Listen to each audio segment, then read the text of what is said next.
If they wouldn't give him a chance, then the solution seemed simple. He'd give himself one. He'd force the world to see him, force them to recognize his hard work. He wasn't missing a quirk. It was simply that everyone else had been given an advantage. He wasn't broken, or useless, or incapable, and he'd prove it by outrunning all of them. He who was quirkless, he who had started last. UA rejects Midoriya from the hero course, and he finds salvation in vigilantism.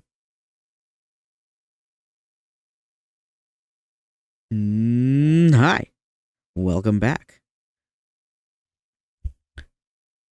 I'm doing something different. I'm not recording my own works. Today, I'm going to be podficking Pied Piper by Blackholeca.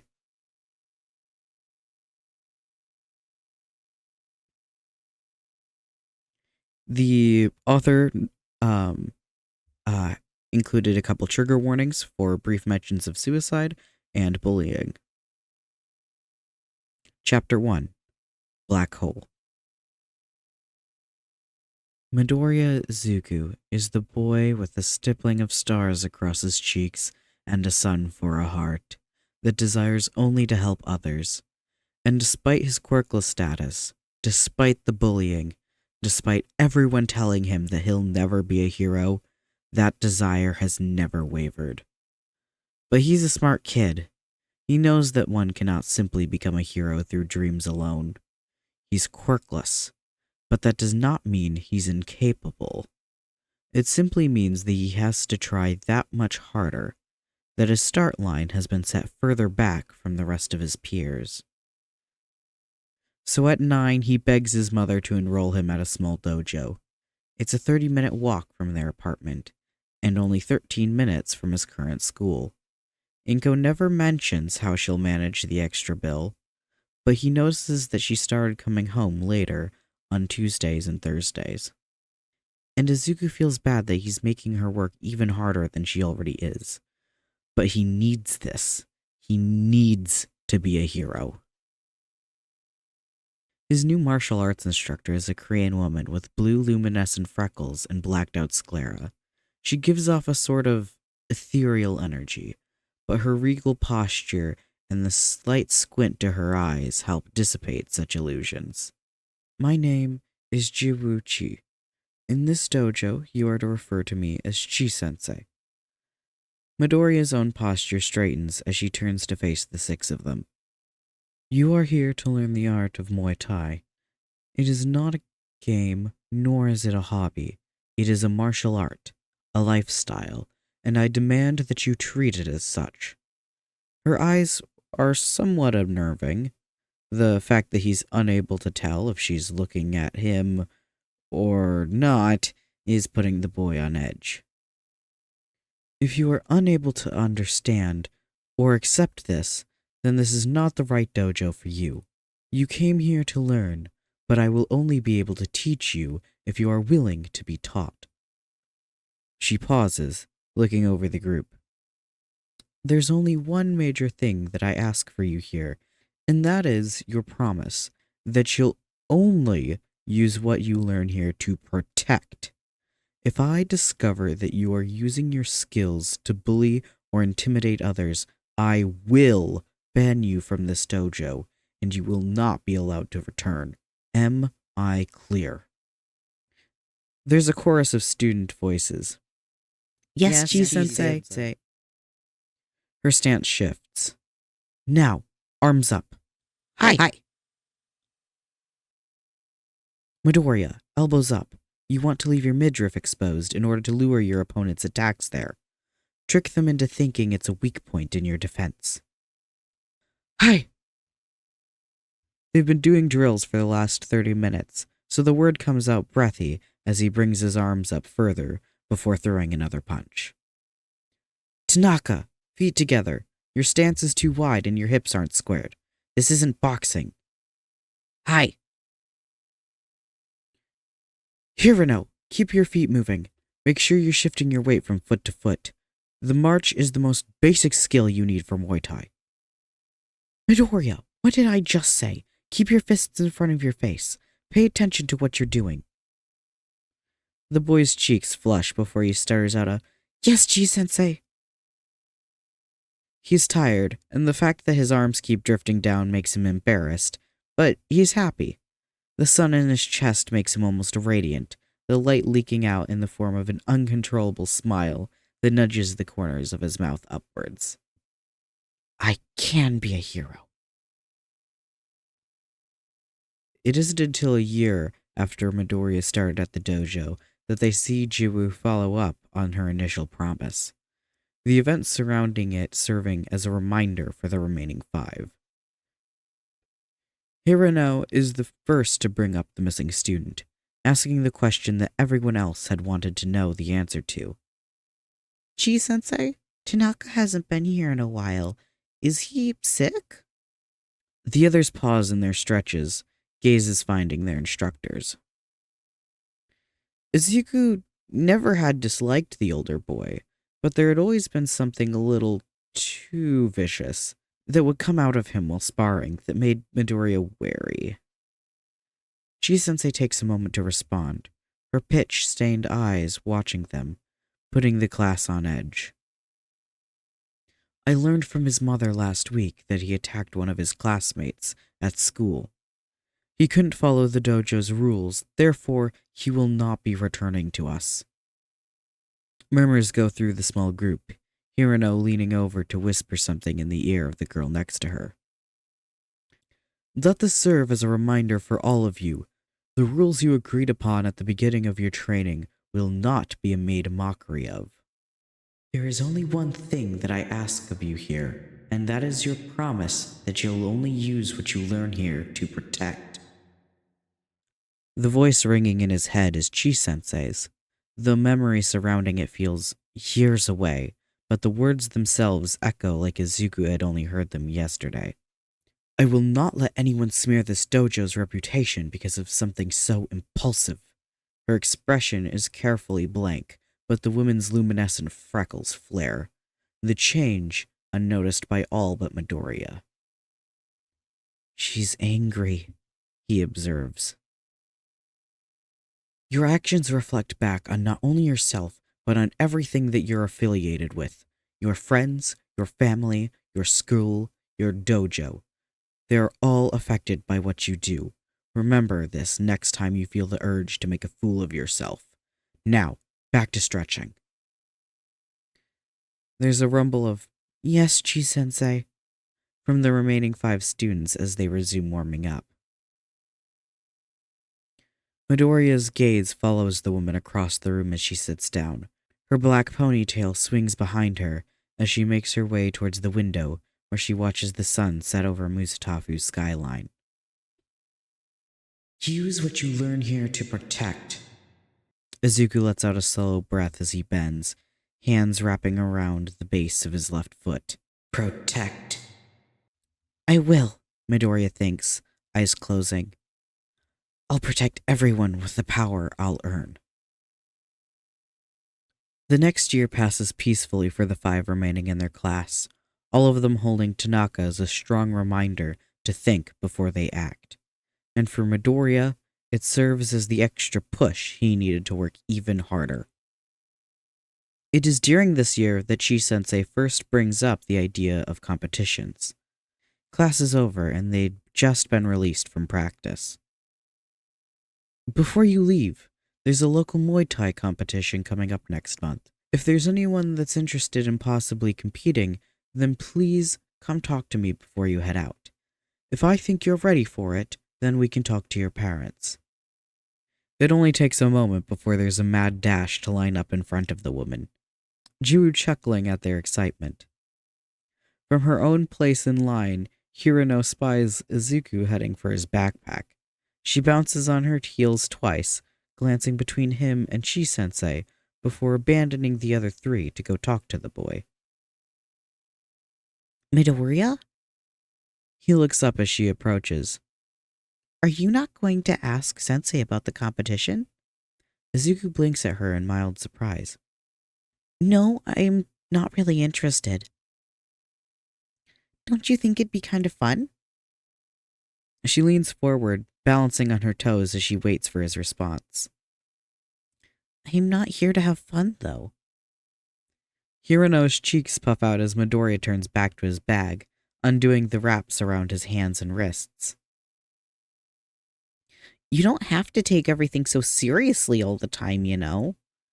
The boy flexes his fingers, knuckles a bit sore from today's training.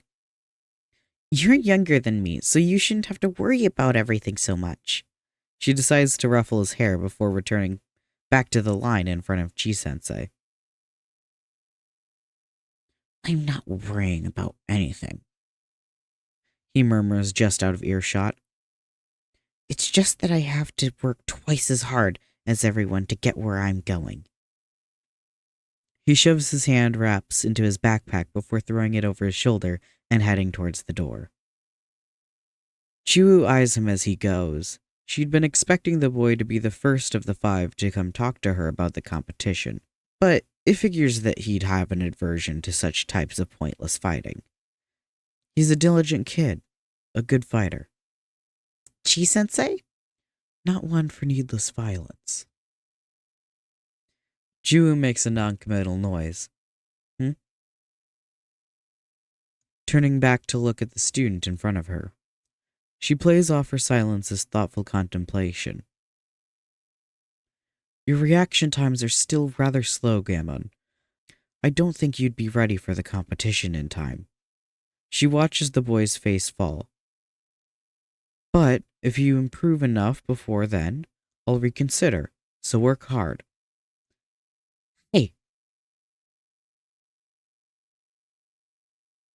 Midoriya, I'd like to talk to you for a moment before you leave.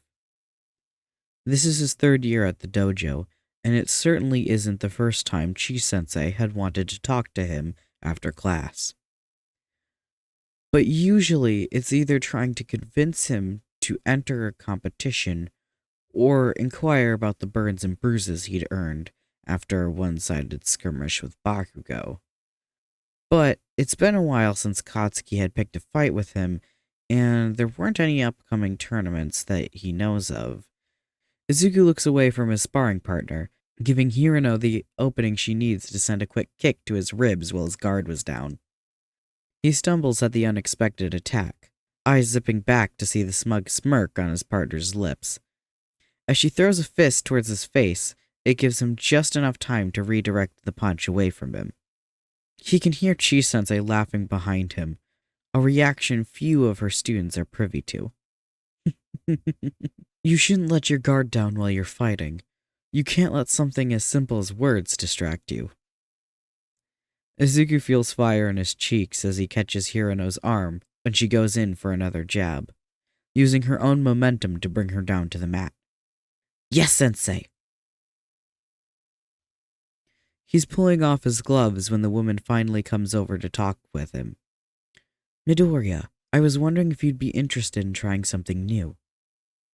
He turns quickly, fatigue forgotten and eyes sparkling with new life. Yes!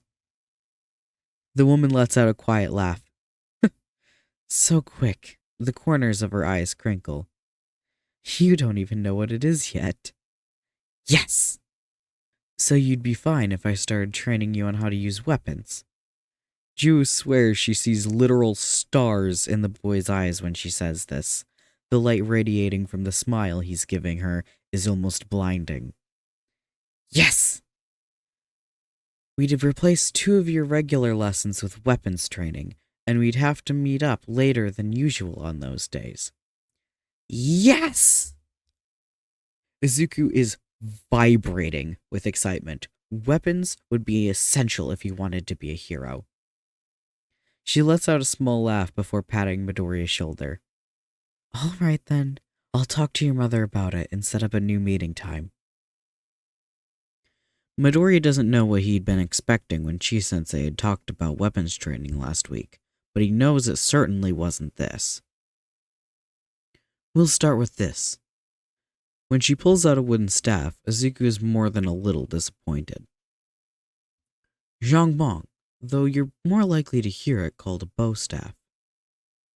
It's a stick, he thinks, staring at it with a furrow in his brow. I'll teach you the basics before I add you to another class I'm working with. They're all older than you, but I'm sure you'll be able to hold your own. Izuku's eyes brighten. This can be an effective weapon in the right hands. She twirls it in her hand. I believe you'll be able to learn it quickly. You're a smart kid, Midoriya. The 12-year-old straightens his posture, squaring his shoulders as Juru tosses him the staff in her hands before grabbing one for herself. Now I want you to mirror my stance. In the end, it takes him a month to master the basics, and despite what Chi-sensei had said, she's surprised he's got everything down after only 8 sessions. Of course, she doesn't know about the training he does on Dagobah every day, fighting invisible enemies with a metal pipe he'd found among the trash. I think you're ready for the other class. There's not much I could teach you here that you wouldn't learn just as easily there. Juru lets out a breathy laugh as she reaches behind her head to tighten her ponytail. Midoriya leans himself against his staff, his breathing only slightly labored. Most of the students in that class either have work or cram school, so class starts at 6 on Tuesdays and Thursdays. A bit later than you're used to, so make sure you don't fall behind on your schoolwork. Juru smirks at the boy as Izuku huffs out a laugh. Hi!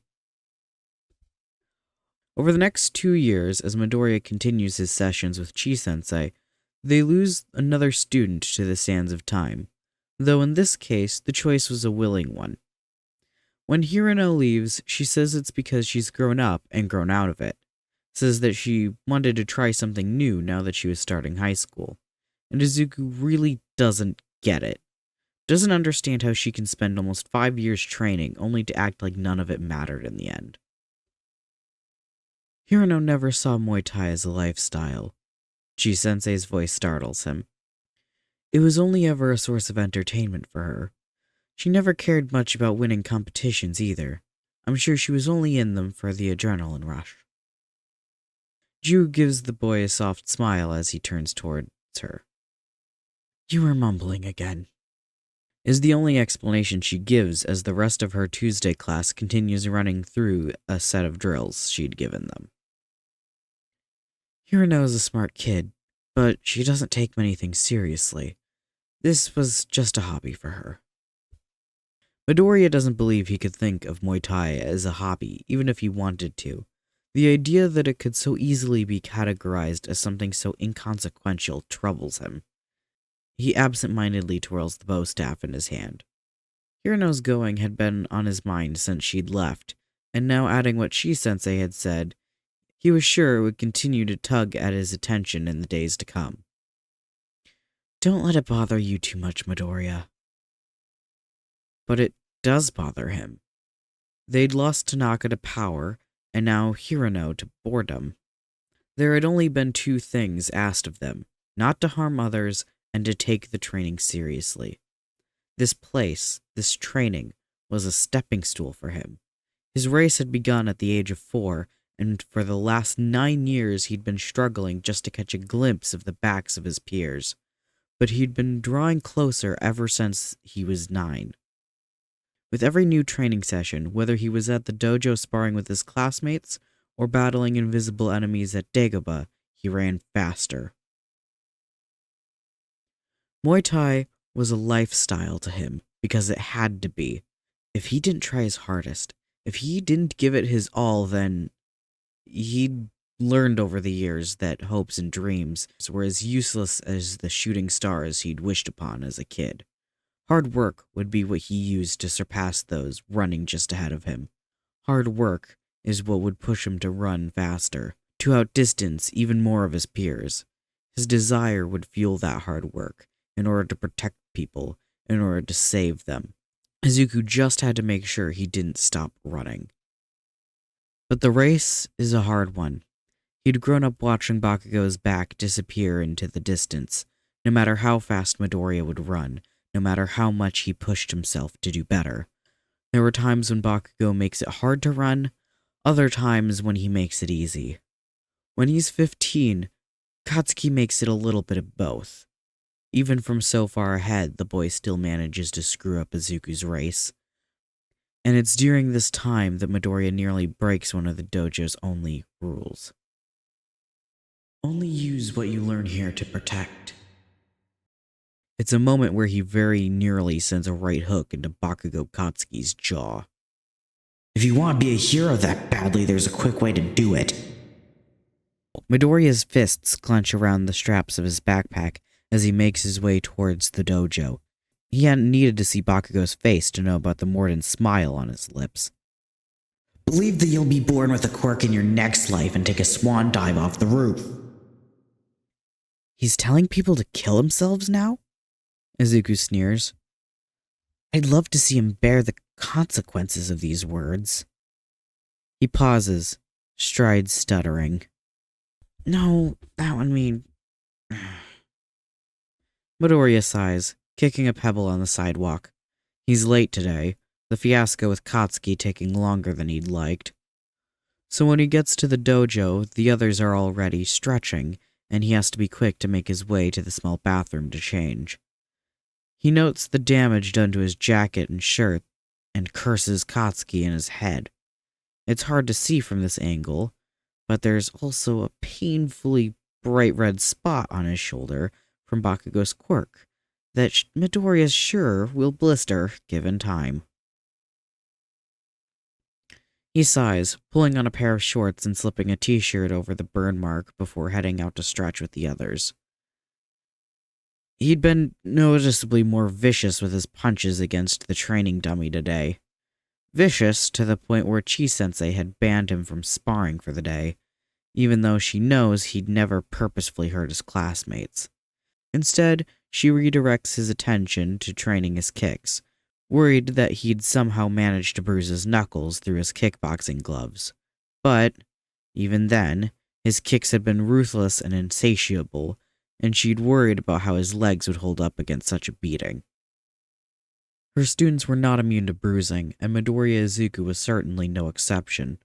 But there were days when the boy would come in with bruises too fresh to be from one of his sparring sessions, or show up with burn marks mottling his skin that have no business being there. The boy always has excuses for the injuries when she asks after them, and though she's never fully believed them, she gives him his space and reminds him that she's here to talk if he ever needs to. But this fury of his today is particularly troubling. It's not a first-time occurrence, but it's certainly a rare one. It's amazing just how much his mood can affect her other students, the number of their mistakes always spiking higher when Midoriya slips into moods like these, all of them wary of his temper and left to question what had managed to cloud the sun in his chest.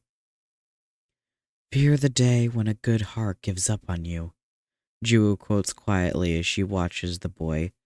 His face is pinched with anger, but it would take a fool not to notice the pain swirling there.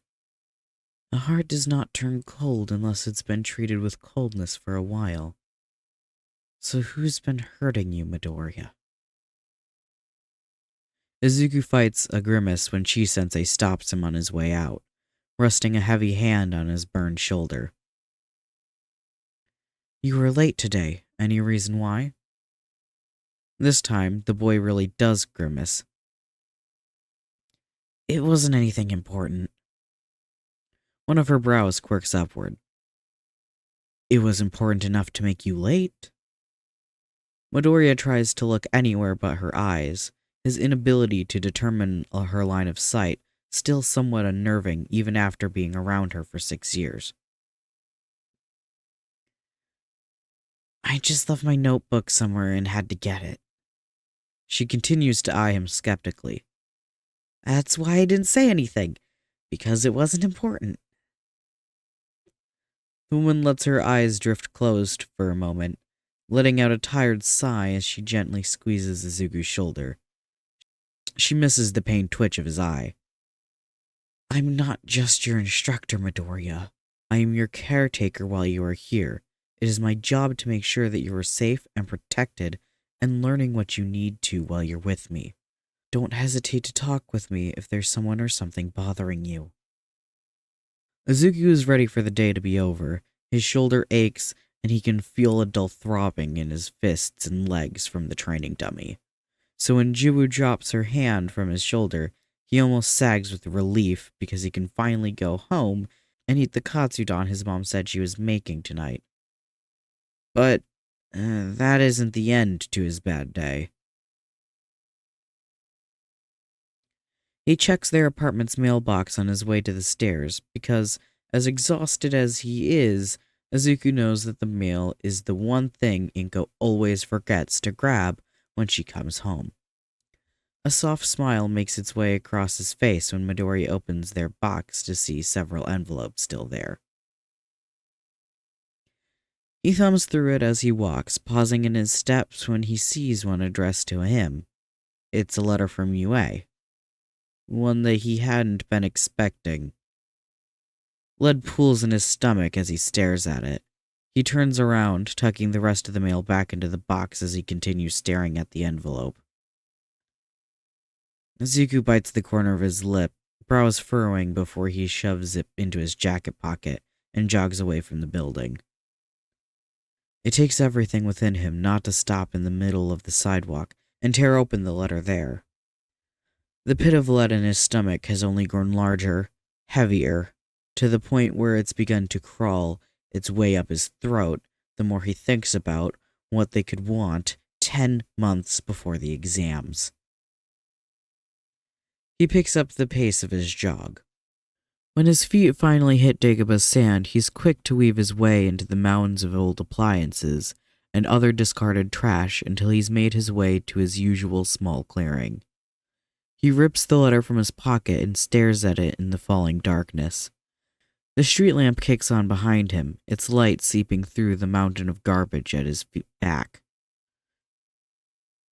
Izuku's hands shake with barely restrained nerves as he carefully tears open the envelope and pulls out the letter inside. His eyes strain to read it in the fading light, but his eyes hone in on one particular word: regret. Midoriya's knees buckle and he goes down, the sand catching the boy as if it's trying to comfort him. He strains his eyes harder, gaze jumping back to the top to start from the beginning, hoping, praying, but dreaming never got him anywhere, and evidently neither did his hard work. They'd sent his application back, saying that the dangers of hero work without a quirk are simply too high. They encourage him to apply for a different department, not the hero course. The thought makes him sick, and suddenly the sun that had for so long burned in place of his heart begins imploding.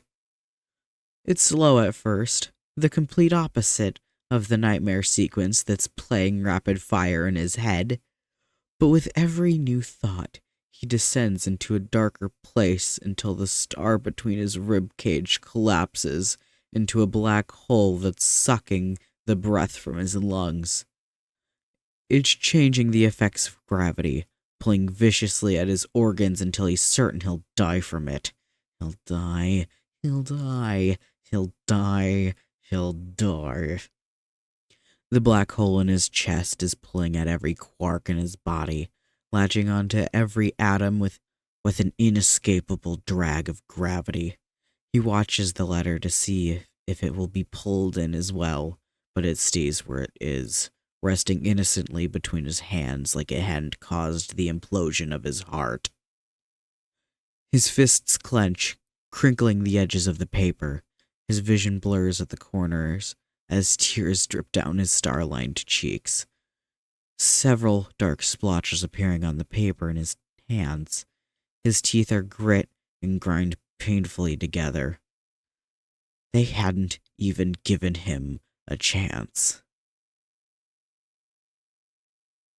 There's an ungodly noise that's forcing its way out of his throat, burning like acid. He lets out a mix between a scream and a sob, a pure cocktail of misery. They hadn't even given him a chance. Midoriya is the boy, with a stippling of stars across his cheeks and a sun for a heart that desires only to help others.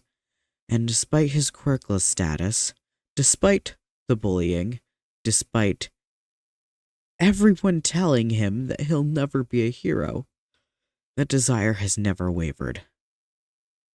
Not until now.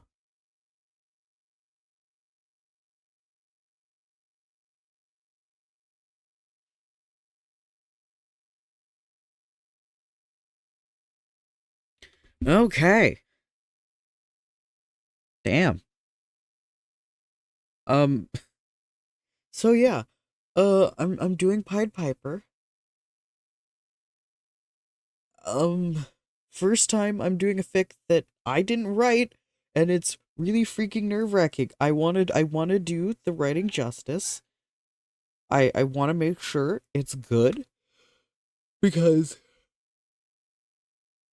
it's not my work. I want to make sure I'm like contributing and adding and bringing the thing to life because it's not something that I wrote, and therefore I need to like be work doubly as hard to make my videos doubly as better.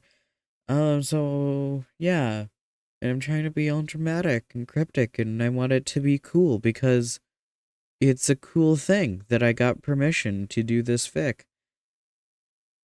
And I'm hoping that because now that I have something that's fully written out, like I have a whole 69 chapters to read. That's 69 whole chapters and parts and videos that I don't need to write myself. So hopefully there will be more frequent uploads than the once every 2 months that I've kind of got going right now. Obviously I'm still going to be writing and producing my own original works because I'm not just going to stop doing that because I found a different fic to read. Um and I honestly don't really plan on doing other people's works unless like the author themselves reach out and ask for it. The reason why I'm actually doing Pied Piper is because a different creator. I say a different creator like you guys know. Whatever. Either way, Mika did an amazing podfic of a good chunk of Pied Piper, but not all of it, and they felt bad because they didn't really feel like they lost the passion and drive to finish the fic, and they felt really bad that they weren't going to finish it. And I'm like, hey, if you want, I could finish it for you, and here I am. I'm just gonna do the whole thing because yeah. Um. So pretty much unless I don't plan on making a habit of podficking other people's works just because I have my own stuff to do and other people can podfic the other fics. Unless the author really for whatever reason wants me to do the fic. I'll do it if I'm asked by the author. But like if it's a I'm not looking for recommendations on fics to podfic. I just don't have the time to have that kind of backlog. Like I'm already like 70 chapters in the hole if we're including all of the chapters of Pied Piper and the chapters of my own works that I've done. And then I also technically have a whole nother fic that I'm writing that I haven't even put a podfic of yet because I kind of want to just finish that one before I tried podficking it because that one's not one that that one just feels weird leaving on a cliffhanger. Um which speaking of which I do need to write more chapters for that fic because holy crap, it's been forever since I've done a new chapter, and it's been even longer since I've done a chapter for Teens Time Loops and Total Chaos. It's it's a lot, so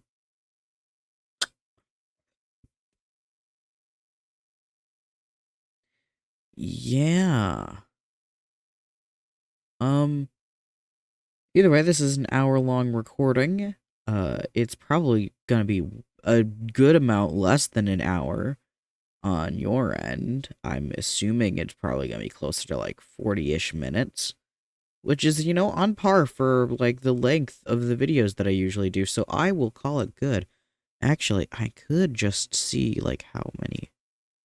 So yeah. I think the single chapters here are pretty similar in size, if not a bit longer. Actually, they're a lot longer than my usual chapter length because I usually write pretty short chapters compared to literally every other fan fiction.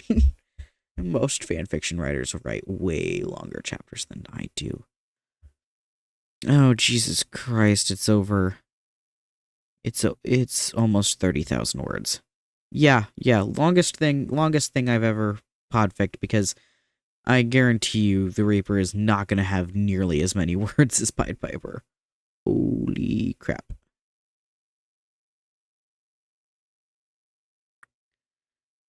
Anyway, hope you enjoyed. Make sure you get water, get sleep, eat multiple meals a day. Actually, just make sure you eat food every day.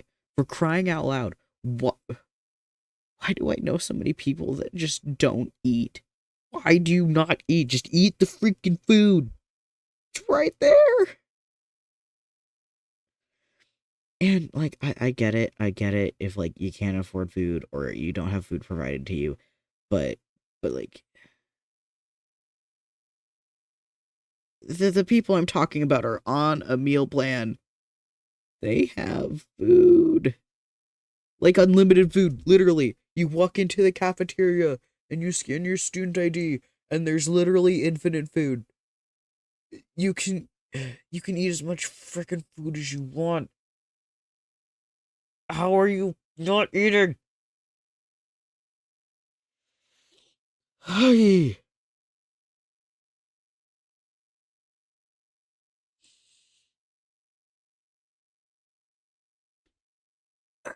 If you don't like the food that they have the stuff you need to make a freaking sandwich or like some rice. Yes, there is so much food there. God. I'm sorry. Um, yeah, anyway, have a good evening or day or night or whatever. And I'll see you around.